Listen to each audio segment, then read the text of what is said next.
Hello guys. तो KS mains से related अब एक नई अपडेट सामने आई है।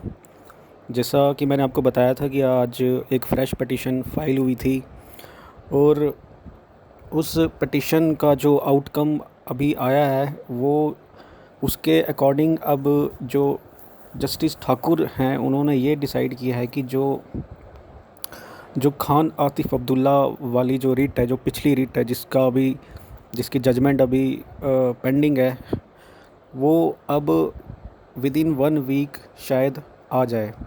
जैसा कि यहाँ आप देख रहे हैं लिखा हुआ है, honourable justice Thakur remarks you can expect judgment this week, with this the fresh case was taken up.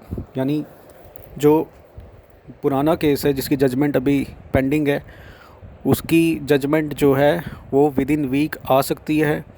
यानी आप लगा सकते हैं कि 4 से 5 अप्रैल तक शायद उसकी जजमेंट आ जाए। और जो नया पिटीशन जो फाइल हुआ है, जो आज जिसकी हियरिंग थी, वो उसको भी वो जो पुराना केस है उसको वो केस गवर्न करेगा। मतलब अब आप समझ सकते हैं कि जो नई पिटीशन है और जो पुरानी पिटीशन है, ये दोनों क्लब हो गई हैं एक तरह से। और अब कोर्ट जो है वो एक साथ ही दोनों केसेस को देखेगा और अब जो जजमेंट होगी वो जो ये नया केस आया हुआ है जिसमें मैंने आपको पहले भी बताया कि जो एग्रीव्ड पिटिशनर्स हैं उन्होंने ये बोला है कि जो पुराना पैटर्न था सी सेट का उसमें 80 क्वेश्चंस होते थे और जो नया पैटर्न आया है उसमें 100 क्वेश्चंस पूछे गए हैं। तो जो ये शिफ्ट ऑफ पैटर्न है, चेंज ऑफ पैटर्न है, उससे रिलेटेड ये पिटीशन है। तो अब ये जो मैटर है उसको भी जो हाई कोर्ट है वो अपनी जजमेंट में डिलीवर करेगा और बताएगा कि उसका अब आगे क्या उसमें वो कोर्ट जो है प्रोसीडिंग लेगी। क्या वो ये मैटर पूरी तरह से डिस्पोज ऑफ हो जाएगा, अब वो जजमेंट के आने पे ही पता चलेगा, या क्या उसमें कोई फ्रेश ऑर्डर कोर्ट इशू करेगा। लेकिन सबसे बड़ी जो बात है वो ये है कि जजमेंट जो है, जजमेंट क्या मतलब जजमेंट में क्या आएगा। अगर तो जजमेंट में जो जेकेपीएससी की के फेवर में अगर जजमेंट आती है तो फिर हो सकता है कि एग्ज़ाम जल्दी कंडक्ट हो जाए। लेकिन अगर जेकेपीएससी के अगेंस्ट जजमेंट आती है तो फिर हो सकता है कि एग्ज़ाम और डिले हो जाए। अब जो ये फ्रेश मैटर आया है इसमें भी ये भी अब इस पे भी अब डिपेंड करता है कि कोर्ट क्या डिसाइड करेगा।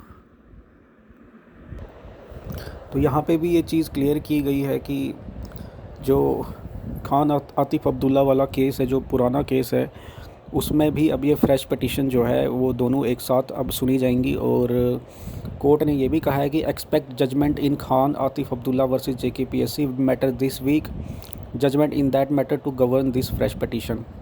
यानी अब कोर्ट इन दोनों को एक साथ लेकर ही चलेगा और अब ये देखना होगा कि जजमेंट क्या आती है। तो देखो, अभी इस टाइम पे कुछ भी कहना फाइनली पॉसिबल नहीं है कि क्या आउटकम आता है जजमेंट का। अब ये तो कोर्ट ने एक एटलीस्ट टाइमलाइन बता दी है कि 1 वीक में जजमेंट आ जाएगी। तो इसका मतलब है कि कोर्ट भी अपनी तरफ से जल्दी ही कर रहा है और कोशिश कर रहा है कि जल्दी जल्दी मैटर सॉर्ट आउट हो जाए।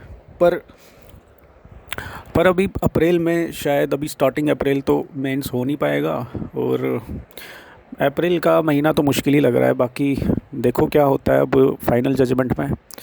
तो अभी के लिए तो यही अपडेट था। तो आगे भी कोई अपडेट होगी तो वो भी मैं आपको बता दूंगा। तो तब तक के लिए आप अपनी पढ़ाई कंटिन्यू रखिए। तो थैंक यू।